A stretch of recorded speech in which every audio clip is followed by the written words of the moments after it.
All right, and I think we are live. Hi, everyone. This is Sonali Dev, and with me today is one of my favorite authors, and I think certainly, possibly, the author that I respect the most in this business and have from the very beginning. The amazingly talented and just crazy prolific Nalini Singh. Hi, Nalini. Hi, it's great Welcome. to be here and celebrating your release day with you.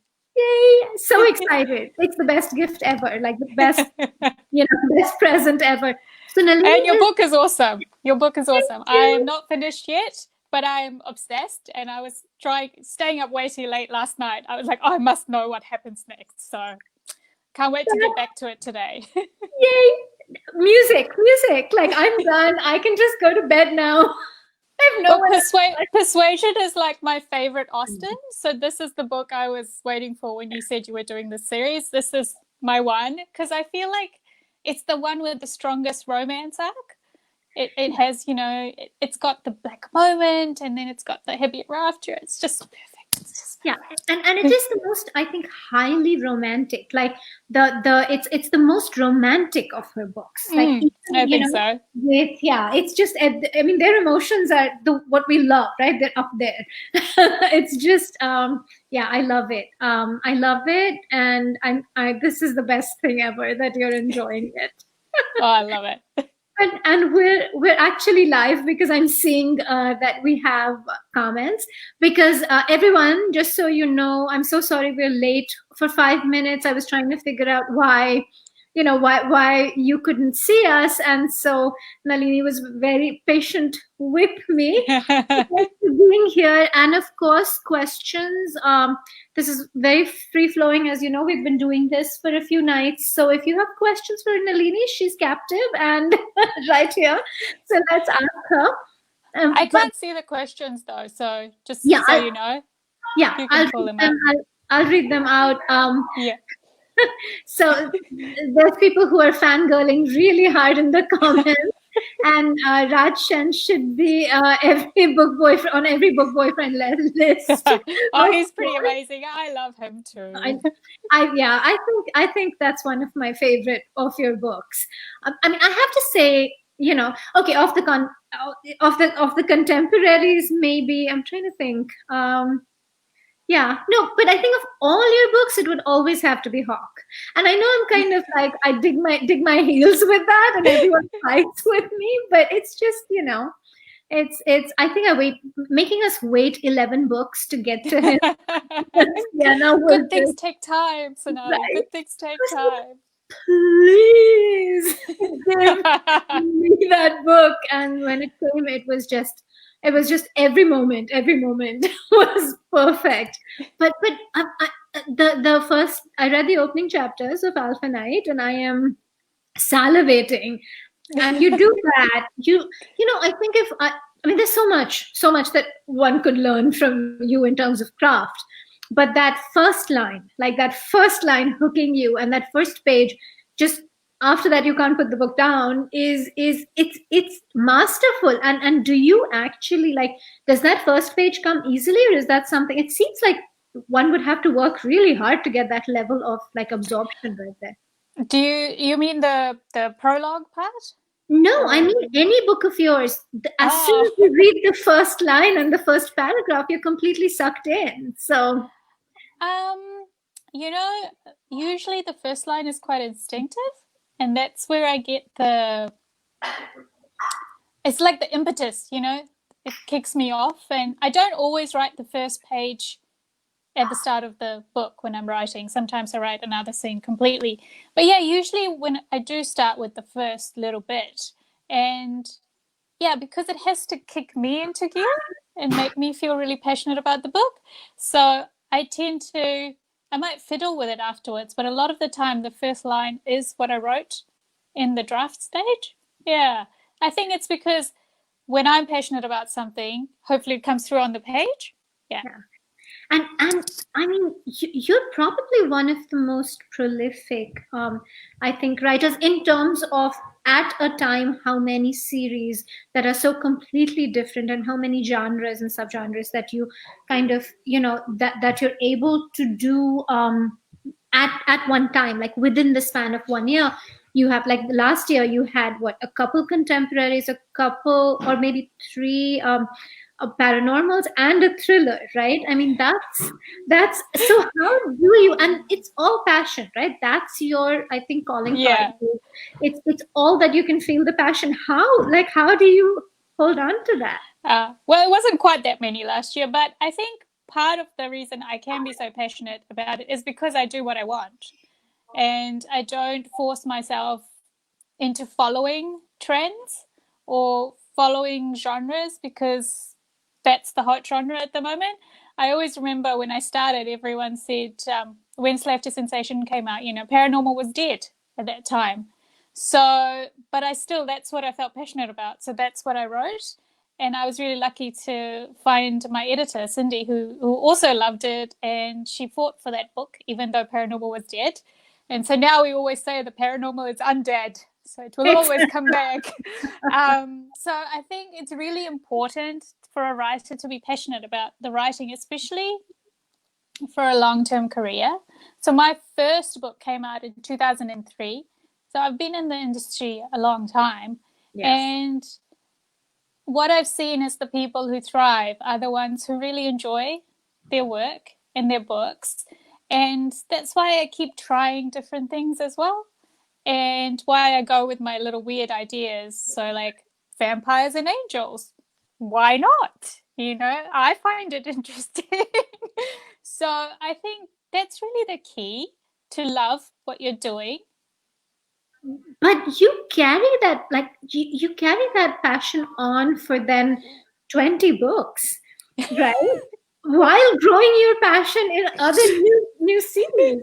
And that's quite incredible. Like, I madly love what I do, but I have one book out every year, and it's like so focused on that. And you have just as much intensity, crazy more world building, all of that. I mean, you're a robot, right? I mean, you're a real person.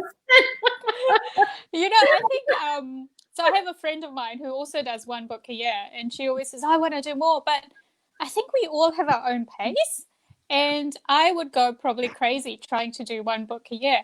I would all the little monkeys in my brain would just be like, ah. But I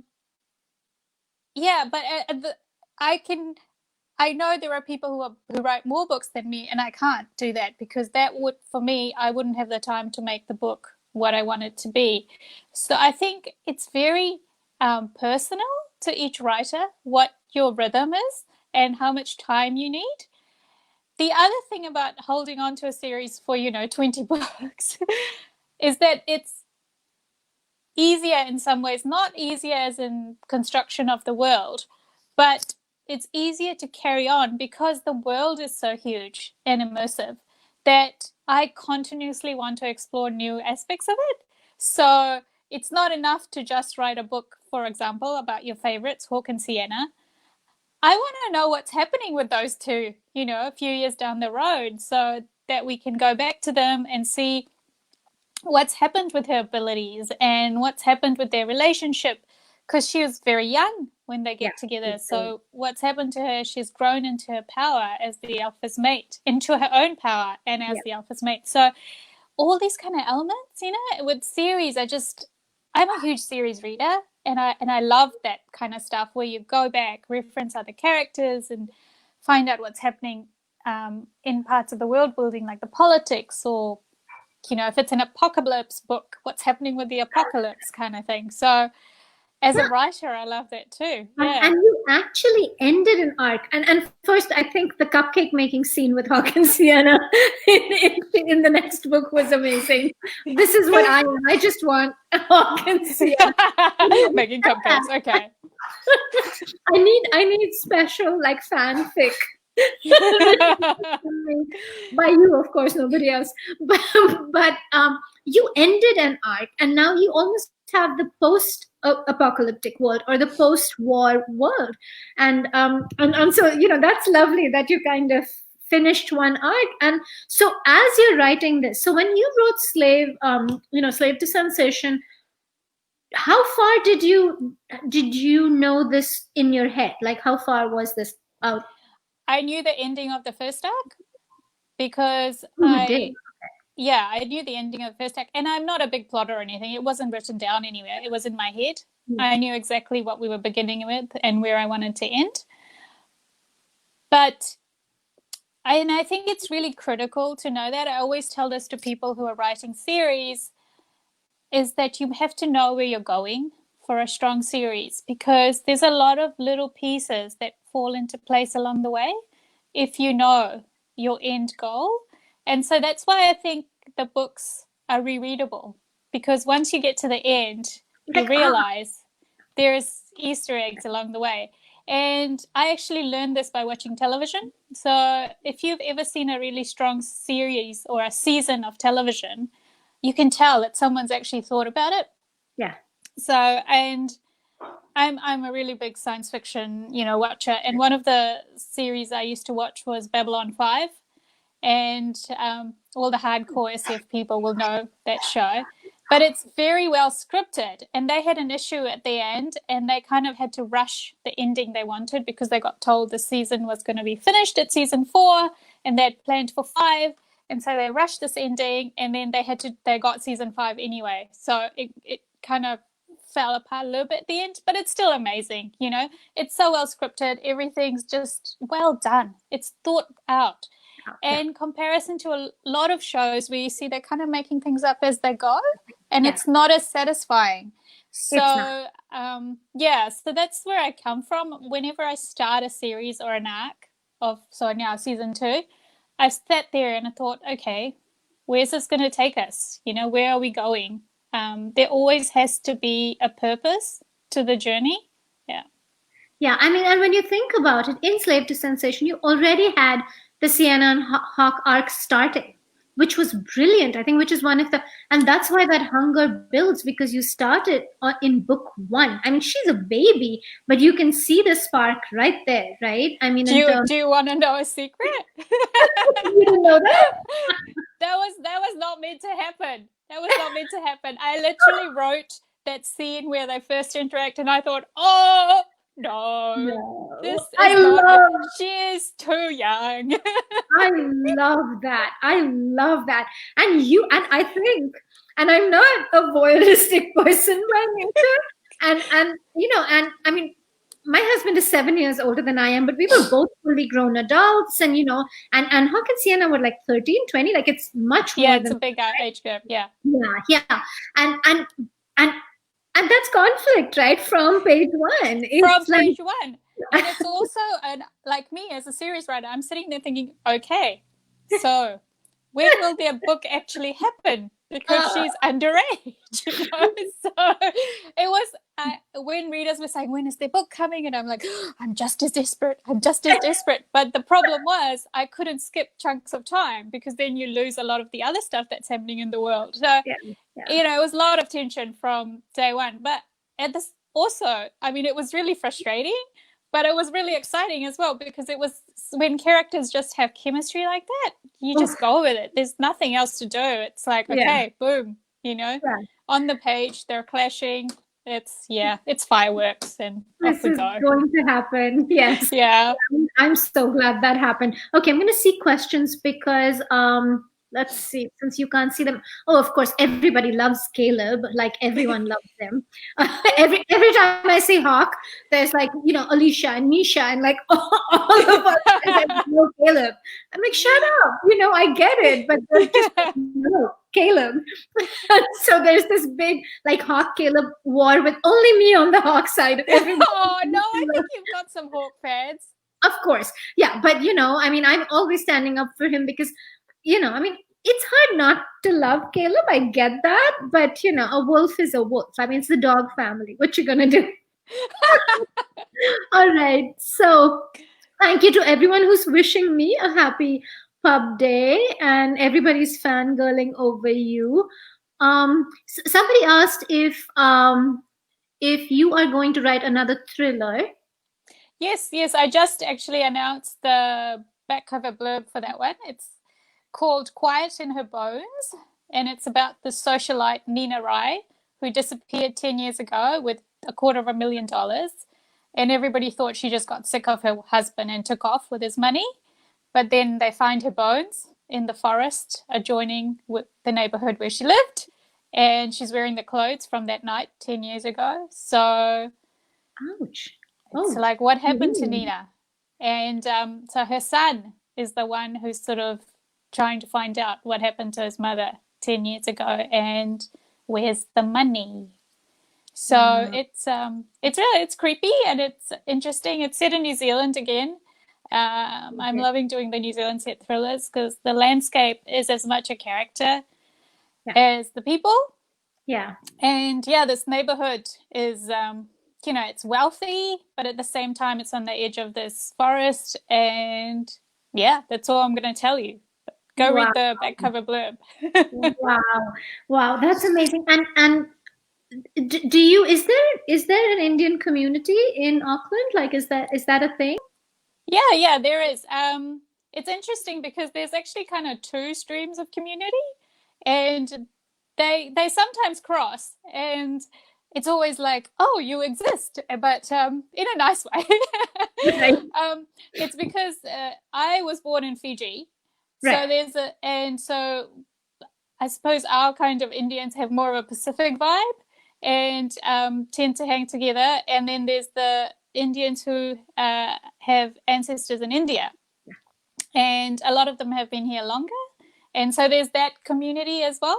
But I think there's starting to be more crossover now because one of my cousins just married a boy whose parents were from India, so now the crossover is happening. The Fiji Indians are bringing our taro and our cassava from the islands, and we're learning all kinds of things from we call them the Indian Indians and the Fijian Indians.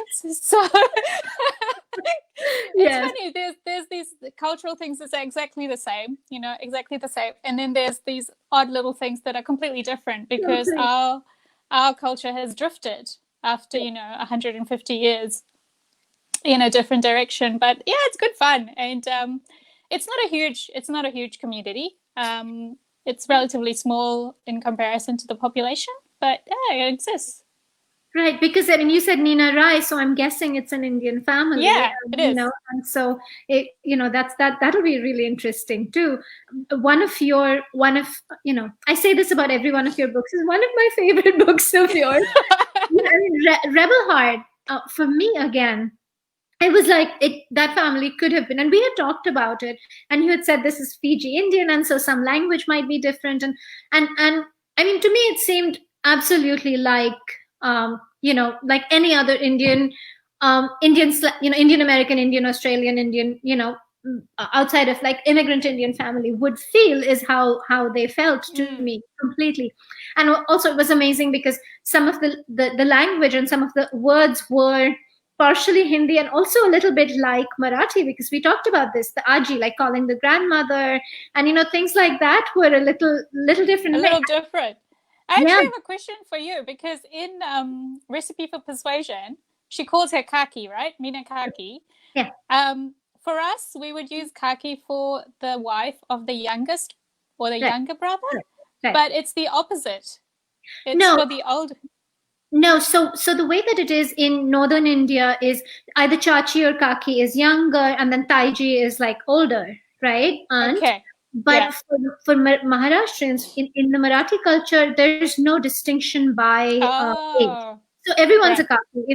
If she's married to your kaka, your uncle, then she's a kaki. She's married to your mama, she's a mami. So it's like there's no age thing, and so Maharashtrians tend to get very confused with the North Indian way. Isn't she his kaki? Why is she calling her kaki? And because we have to have specific words for everybody. Yes. Everybody. Yes. I mean, this is bad enough. This is bad enough. But I think other communities sometimes take it, there's, now it's by age also. So Mina, so we're like across the board, you're a kaki. It doesn't matter if. So that's what we both call So Trisha and Yashin, they call shobi kaki also. So it's, Oh, okay. Yeah. So that's one thing I noticed. I was like, I must ask you. I have yeah, learned yeah, something new. that's a little different. All right. Somebody said, thank goodness you don't write only one book a year, Nalini. Fans would be very sad. Oh, and the person also said that they love my one spectacular book, but they want more. I can Me barely too. write the one. Thank you. One of these days. Okay, so speaking of, how has like, are you? Is your productivity like? How has quarantine impacted your, life? It's been interesting. I originally thought, okay, well, it's not that much different because I work from home, obviously, anyway.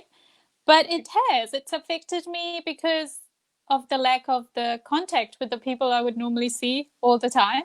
Yeah. My family and my friends, my writing group. My writing group usually gets together once a week. We usually get together and do a session at a cafe and sort of cheer each other on, share news, and just that contact, that human contact. A lot of it is was missing, and I think the anxiety, just the general anxiety everyone has, just when the weird dreams and the sleeplessness, and so it all had an impact. I actually had to get an extension on a book, but just because even though I was home all day, I just wasn't achieving as much as I normally would.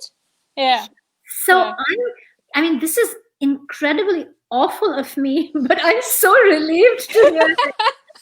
Because I did that. I was supposed to first get done at end of April with a dirty draft, and then I thought, mid-May, and I just and my editor has baby children, and she's in New York City without a nanny with her babies, and she's like, take your time, I will hold you up anyway. oh.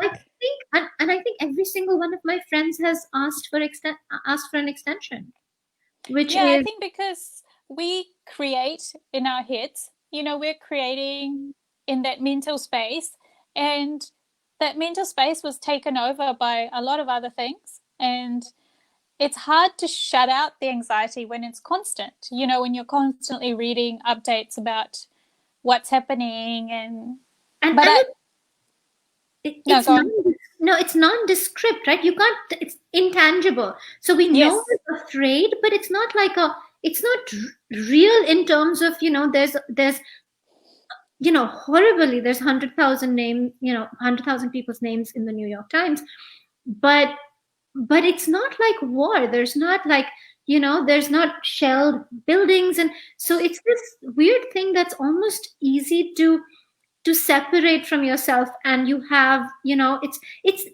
very weird. Like the anxiety is harder to wrap your head around, because you're not, I mean, are you really afraid? And I try to, because for me, if I can analyze it, it's easier to process it. And so I think, are we afraid of the sickness? Are we afraid of actual death? Or are we just afraid that our whole world is going to change and nobody has any idea how? Right. And I so, think that last, all those big changes, everything just shut down so quickly and everything changed. It felt like in a heartbeat. And it's just, yeah, it's hard to put your finger on exactly what, yeah. but our whole world has changed in so many ways. It's, And no yeah, one knows, right? No one yeah, knows no at one the end of knows 6 months what's going to be. And, what it's good. Yeah. that's just, well, yeah, yeah, yeah. I mean, I hope, but it is comforting to know that everybody's, everybody, because if all of us are in the same boat, then we might all kind of be able to get our way out of there. Yeah. I mean, I don't know, because I don't I will know. tell you one thing. I had to stop. I had to put myself on like a Twitter diet. So I can only look at it for a certain amount of time because I found that the constant refreshing of information was just, messing with my head and my creativity. So I actually put one of those like limits you can put on your phone so that it Yeah, locks you out after a certain period. And every yeah. so often I override it. But so I would need to do that. And I did at one time. I was like perpetually 3 times a day refreshing the counts. Right? I mean, how yeah. many pieces? How many? And then I think about 2 weeks ago, I was like, I this is ridiculous. And then And then it's really sad because the next thing I saw was, the New York Times, the Yeah. 100,000. And I was like, oh my gosh. So I missed the last 40,000, because before that I was like, because it was literally like your heartbeat. Anyway, that's, yeah, it's not, it's just, yeah, I'm hoping, I mean, there's a lot of healing that everybody's going to have to do. I think that there's going to have to be that, but there's a game, and I know we're past time, so I'm just going to go over a little bit. There's a game we've been playing with everybody. Okay, no worries. Let's do And it. and it's because Recipe for Persuasion is set on a Food Network show. Oh, right. This is going to be this is going to be a food show, a food contest type thing. So what I did was I've been picking out 4 things from my pantry and my fridge, and I'm going to give you those 4 things and see what you're going to whip up with them. Okay. I'm a terrible cook, just so you know, but let's do it. I think this is easier for terrible cooks. I had Cora Jackson on yesterday, and she was like, "I just throw this out." I like it. I like it. And I Let's had do it. Alicia before that, and Alicia is, likes to cook like me. And then we get really like, we have to get this right. All right. So your 4 things, and I took a picture because I'm going to post this for everyone to play tomorrow. But it was okay. So your things were, and I apologize in advance, was crushed red pepper, the Okay. flake, Yeah. yellow cornmeal, Okay, yeah. avocado, and the last thing is something we both love very much. Can you guess what it is? I know. Tea? Is it tea? Nutella. It's Nutella. Okay, Nutella. All right. Okay. So can I add things to this, or do I just have to use them? Yeah, you I just can have add to things. use these 4. Yeah. Okay, so I have to use those 4, but I can add things. So let me see: crushed pepper, cornmeal, Yes. Nutella, and avocado. Yes. Okay. Well, actually, that's not too hard. So what I would do is I would make polenta, cheese polenta, and I would chuck some of those chili flakes in it because I'm Indian and everything must be spicy. And I actually, the first time I ate polenta, I think you guys call it grits over there, was in New Orleans. No. And I had shrimp and grits, and it was really spicy, and it was just amazing. And I came home and I was like, how can I make this? So that's what I would make with the cornmeal. Okay. And then I've used the cornmeal and the chili flakes. Yeah. Yep. And then for dessert, we would have, I can bake. I'm a good baker. So I would make you a chocolate mud cake with Nutella lava in the middle. So that takes about 3 minutes to make. It's an awesome recipe I found online. And it's got no egg in it. So it doesn't have that weird rubbery texture that mug cakes get, because 1 egg is way too much for a mug cake. And I'll give you the recipe after so you can post it. Yes. So the Nutella goes in there. And then because I just like avocado, I would just eat it. I would just give it to you. Eat the avocado. This is your healthy part of after your Nutella bomb cake. I also think that you could chop up the avocado and put it on the polenta, on the grits. Yes, you could. This is a good plan. I also once made chocolate cookies with avocado instead of like oil. You've never tried the avocado instead of no. I mean, it's not great. but there are recipes. So I'm of the view that if you're gonna eat a naughty thing, just eat it. Eat the proper one. Right. Like stick a spoon in the Nutella and just eat it. Just eat it. Yeah, I was allergic. I'm allergic to nuts, but some I'm completely allergic to, and some it keeps shifting. And hazelnuts is one of them. One of the things that has shifted. So for almost like 5 years, I couldn't eat Nutella, and I was like, no. And now I feel like I can. I'm trying to go easy so I don't, bring back my allergy. But yeah, that was amazing. Oh, what's that? That was amazing. You did well. Thank you. I was going to say, when I was in New York one time, I got taken to Sarah Wendell from Smart Bitches Trashy Books. She knows this restaurant that does So I'm celiac, so I eat gluten-free. You know, she does a gluten-free Nutella pizza. So I went and I ate that. It's got Wow. Nutella and white chocolate on top. Yeah, it's awesome.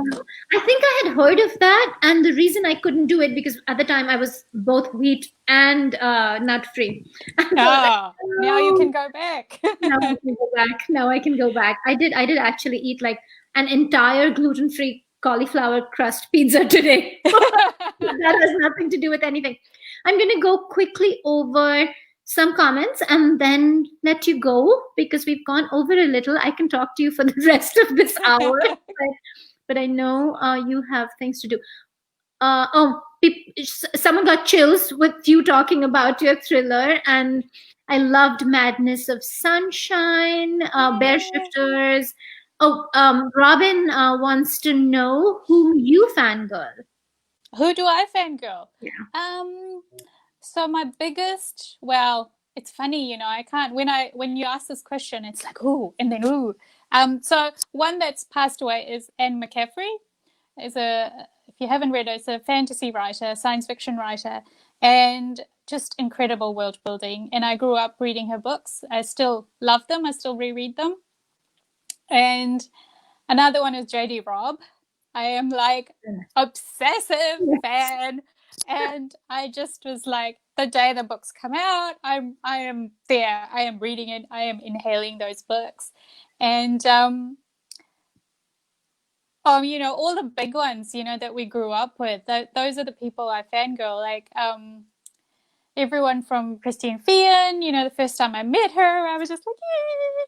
And I think I scared Jane Ann Krantz the first time I met her because I was just, oh, I love you, Jane Ann Krantz, my next lady. I'm from New Zealand. I really love you. And Jude Devereux, and you know, Beverly Jenkins. These amazing people that have sort of created a path for all of us as well, and you know, created that love of romance inside me, and also you know, fantasy and science fiction. Another fantasy writer I love is Mercedes Lackey.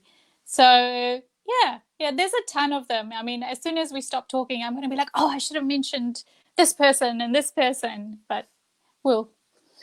Yeah.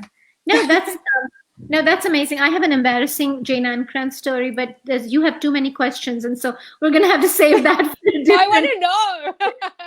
It's a terrible, terrible story. I'm sorry, I'm not seeing people's names. This just says Facebook user, but somebody said food. Uh-oh. All right. Hi, did I disappear for a second? You disappeared for a second, but you're back now. So somebody said food is a huge part of both your books. Do you experiment with different food culture cooking for inspiration? I can't hear you. Sorry. Oh, I'm sorry. Okay, so somebody wants to know because no, still not. Okay, all right. Oh my gosh. Let me know. Should I remove you and you'll try to add yourself again? I'm going to log off and then log back in. Okay.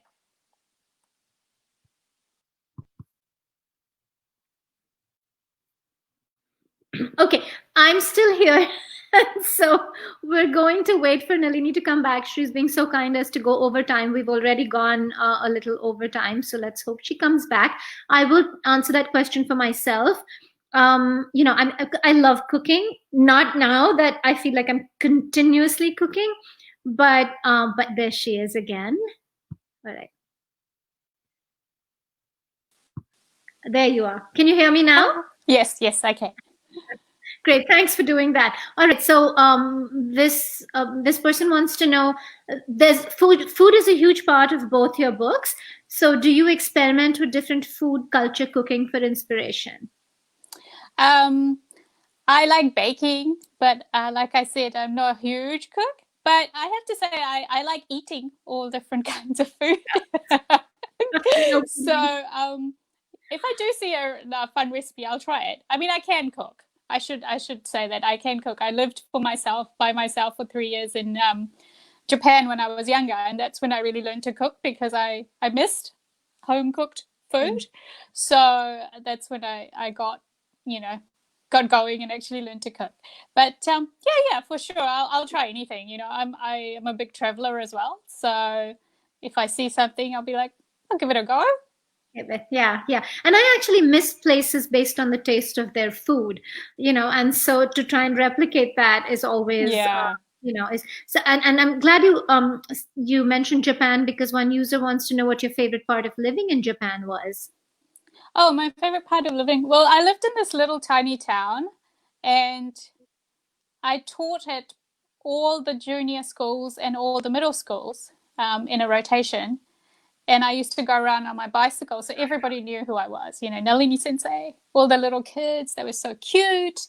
And it was just that sense of community and friendliness, and it was just lovely. It was this little place. I had rice fields and strawberry plantations and little kids in their little uniforms walking to school and waving at me. And yeah, it was fun. I think that was probably the people. If you bring it down to the people, I just was around the loveliest people. That's adorable. And how old did you say you were? You were in your 20s? I wasn't super young, but so I was after I'd qualified as a lawyer and worked a couple of years. But I'd actually lived at home a lot of the time because over here, New Zealand's not that huge, so we don't go away to university as Yeah. such. So I live in the city with the biggest university, so it made no sense. So I was at home, and so I really moved out when I left for Japan. So I moved out and I moved to Japan Wow. just to do it properly. Yeah. So yeah, That that was was like me. the true independence. Yeah, that was me. I was home. I went to college because in Bombay we did the same thing. My school was right there, and so I lived home and commuted, and then I moved all the way. to, so there was that. All right. I know every author has unique writing skills, but who inspires you? Okay, this is gonna be the last one because I don't want to take up so much of your time. But I know every author has unique writing skills, but who inspires you the most right now? Like, who do you identify with? Oh, that's a really hard question because I find different things to appreciate in every writer. I think some of the younger, newer writers, I should say newer, not necessarily younger writers coming out, are doing such interesting things Yeah. and culturally and in terms of diversity. And then there's the people who just have a really excellent grasp of language, and you read it and you think, wish I'd written that line because it's so brilliant. So I'm not going to pinpoint one author.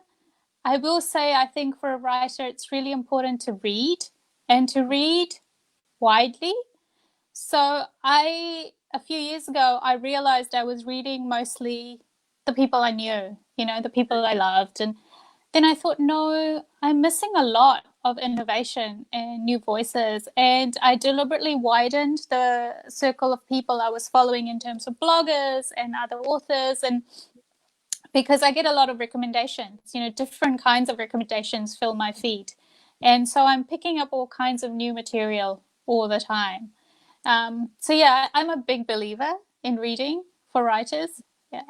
Yeah, and you're always so supportive of, and I have firsthand experience of this. I think I've told you this before, and I don't know if everybody knows, but everybody should know. I credit you with a lot of my, with my initial boost, which is so important for, for any career. I remember when Bollywood Affair came out, we used to be at signings with you and your mile-long line, which was so inspiring. But everyone who stopped by at my table would, has I have been at signings where every single person who stopped at my table said Nalini sent us over, and that level of support is just fabulous. And I really don't think that I would have had, half the bump with the debut that I had it not been for you. So thank you for that. Oh, you're welcome. I think it's it feels good to hear that because I want to pay it forward.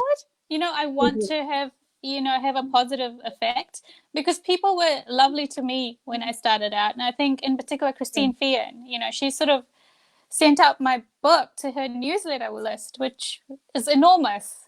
And I was just she didn't know me, we'd never met. She Yeah. just loved the book. And I've always thought that was such a beautiful thing to do. And she wasn't the only one, you know. True, And true. I've tried to just try and pay that forward when I can. And yeah, and I know readers love books, so I'm like, it's a win-win. I get to introduce new readers to, you know, new authors to my readers, and the readers find new authors, so it's great. Yeah, no, it's absolutely, it's amazing, and I think that it's this huge wall that debut authors who don't Yes, have huge publisher support, or who don't have a huge chunk of the market, simply because their books are, different. And especially like 5 years ago, we didn't see as much diversity, and I think authors who were trying to do that really needed help from established authors. And so I got a lot of help too, and you were up there. But it's a very generous community, and I think without so. it, Yeah. yeah, without it we're not, it's, yeah. So that's and I have to tell everyone the story of how you sent me an email when you saw the cover of Bollywood Affair. Yes. And it was really funny. She opened with, "I don't know if you know who I and she introduced herself, and I actually like almost peed myself an email from Nalini Singh in my inbox, and I was dying, like dying. I'm terrible. I'm always like, oh, hey, do you want to give me your book to be? And I was like, I will actually hand deliver the book. I will fly to New Zealand. So it was an amazing experience. So thank you for that. Last question before you go, because I have one more little game. We were trying to name, because also there's the reality, the TV angle. Mm-hmm. So we were trying to name, if you had to name the reality show of your life, what would you call it? Oh, airplanes, trains, and automobiles. I love it. That's amazing. And then you have to tell me which is the first place you're traveling to when you can travel again. Well, it might be Fiji, because You still have normally I family? would. Yeah, I still have family there, and it's just so familiar, and it's beautiful. It's a beautiful place. It looks just like the postcards. Honestly, you see those blue, the blue water and the white sands and the coral. It's just like that. But aside from that, I really want to go to Peru. Peru was on my to-do list. Yeah. So yeah, I'd like to do that. That's amazing. Amazing. I want to keep talking to you, but it's been fabulous. And Alpha Night comes out June 9th. Yes. And can I get an arc before? I know, might be able to hook you up. Slip that in there. Very definitely. So everybody, if you read those first chapters on Nalini's website, you're going to, be shamelessly salivating for an arc, or just it's gorgeous, and her writing is gorgeous. So definitely pick that up. And Nalini, thank you so much for being here. This was so fun, and thanks everybody. This was awesome. Thank you for inviting me, Sonali, and happy release day. Thank you. I can't wait for you to finish. Me too. Yay. Great, everybody. And Nalini, I'm going to leave you on and let everybody else go. Thanks for tuning in. And tomorrow we have Jamie Beck. So I'll see you back here at at 8:30. I'm talking too much. So I'm going to go away. But 8:30 tomorrow with Jamie Beck. Come back. Bye.